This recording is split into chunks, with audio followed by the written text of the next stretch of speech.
Salut à toi cher cycliste, aujourd'hui bienvenue au vlog numéro 14 où on va parler des douleurs au cou à vélo.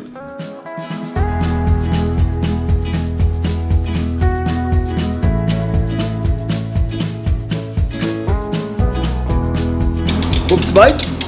Alors, hier, mais aujourd'hui dans la vidéo, on est avec Anthony du clan Nox. Anthony a communiqué avec moi en me parlant de certaines douleurs au cou qu'il persistait à avoir là, au cours de sa saison cycliste cet été.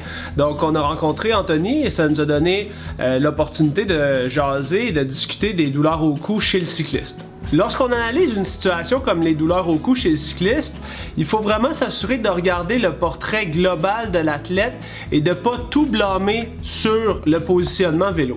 On a une situation assez classique avec Anthony, où est-ce que c'est vraiment une composante multifactorielle, autant au niveau de son ergonomie dans son poste de travail, son ergonomie dans sa voiture, le fait qu'il fasse du vélo et qu'il fasse des courses de critérium dans une position très agressive. Tous ces facteurs-là ensemble ont amené des douleurs au cou, des douleurs posturales. Donc ça va être important quand on va travailler avec des athlètes comme ça qui ont d'autres, disons, sphères dans leur vie que le vélo, d'aller regarder un petit peu là, au niveau de travail, au niveau de transport, dans la journée, le profil type d'une journée, ça ressemble à quoi? Puis c'est quoi les éléments qui vont pouvoir nous amener à développer des douleurs au cou? Parce que souvent, il n'y a pas juste le vélo, puis c'est important de garder ça en tête lorsqu'on analyse la condition. Là, on est vraiment en train de faire des petits ajustements, disons, une optimisation au niveau du positionnement, des choses qu'on peut améliorer.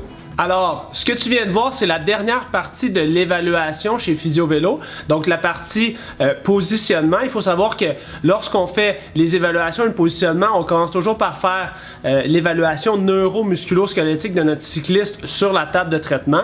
Ensuite, on va faire son évaluation fonctionnelle dans le gym et on va finir avec la partie cycliste. Donc, j'aimerais ça te ramener au début de notre rencontre avec Anthony, lorsqu'on a discuté de la pathologie, lorsque j'ai expliqué un peu plus en profondeur le problème à Anthony, parce que selon moi, un patient qui va comprendre sa condition puis qui va être capable de la prendre en charge, c'est l'élément clé de la réussite au niveau de notre prise en charge en physiothérapie.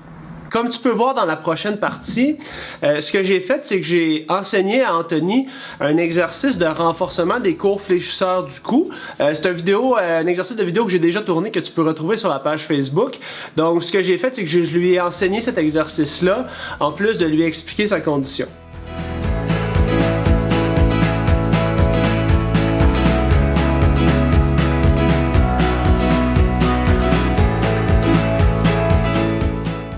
Dans les drops, là, par exemple, là, tu vas te pencher comme ça, puis là, il va falloir que tu regardes en avant.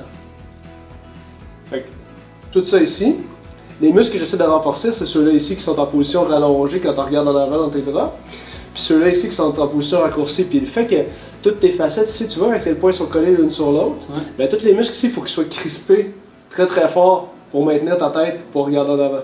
Ce qu'il faut savoir, c'est que Anthony, c'est vraiment un cycliste avec un profil type, disons, au niveau de ses occupations. Donc, on va se rendre au travail en voiture, on va passer notre journée principalement assis au bureau, puis on va pratiquer un sport qui est le vélo.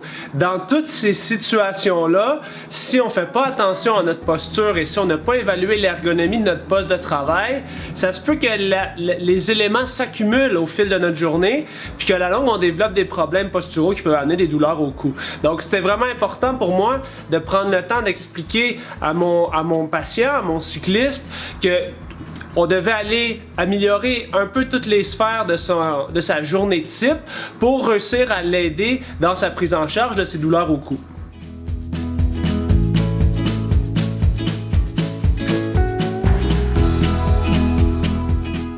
On a fait le tour des éléments responsables des douleurs au cou à vélo. Sachez que si vous avez des douleurs qui persistent, je vous encourage à consulter un professionnel de la physiothérapie qui va prendre le temps vraiment d'évaluer votre condition et de vous donner les meilleures options de traitement et les meilleurs exercices pour pouvoir vous améliorer et guérir. N'hésitez pas à partager la vidéo, à nous écrire en privé si vous avez des questions personnelles ou à nous laisser vos commentaires pour des prochaines capsules. Bonne journée!